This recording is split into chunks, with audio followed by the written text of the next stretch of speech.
So I think, again, I'm not dunking on motor learning theory, but it's going to be a while before the explanations are there.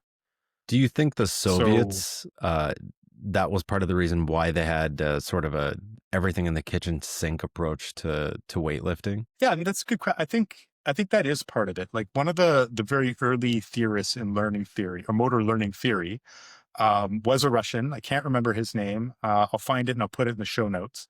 But he did an analysis with what do you call them? Like smiths or the guys with the hammer and they make stuff out of metal. What's that called? Blacksmiths. Yeah. Yeah. So he analyzed the, you know, blacksmithery just doesn't come up as much as it used to. So I couldn't find the word. Well, I'll be honest with you. It was like Um, 2 days ago. There was a blacksmith. I on TV or something. That we're talking yesterday. It was some educational programming for my kid, and they were talking about blacksmiths and old timey things. It's the only reason it's on my mind right now. So good timing. If it it's was funny. any other day, Yeah, I know. So yeah, this researcher, he videoed a bunch of blacksmiths hammering a thing. I don't know. Let's just say it was a horseshoe. I have no idea. metal. And then he analyzed the metal, something Yeah, metal. just it's He so analyzed metal. the arc of the swing. And what he found was that, each swing, there was some variance in it. None of the swings were really exactly the same. And so a lot of modern theory, maybe too much, honestly, is based on this idea.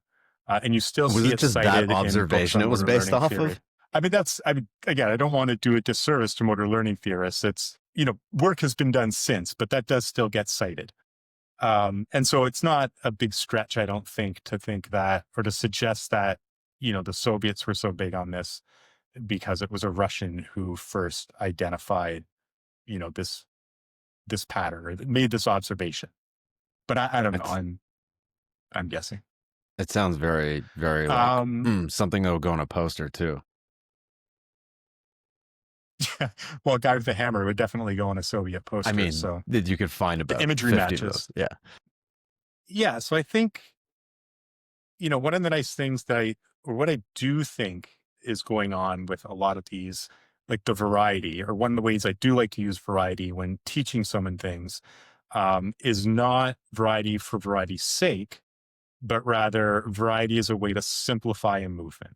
So if you take a complicated movement and you do just part of it, just to simplify it, it gives the lifter or the learner, something easier to manage. And you could think of the same thing in sports. If you want someone to learn a play or, a complex skill, you don't teach them the whole skill. You break it down into manageable pieces. And so with lifting, sometimes if you're doing something, like weightlifting, let's say you're learning how to do a snatch, which, lots of people do now with, the popularity of Hmm. CrossFit and just weightlifting generally.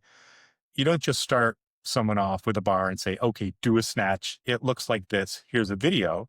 You often start with a simpler movement. And then we revisit these things over and over as people, refine their technique over time.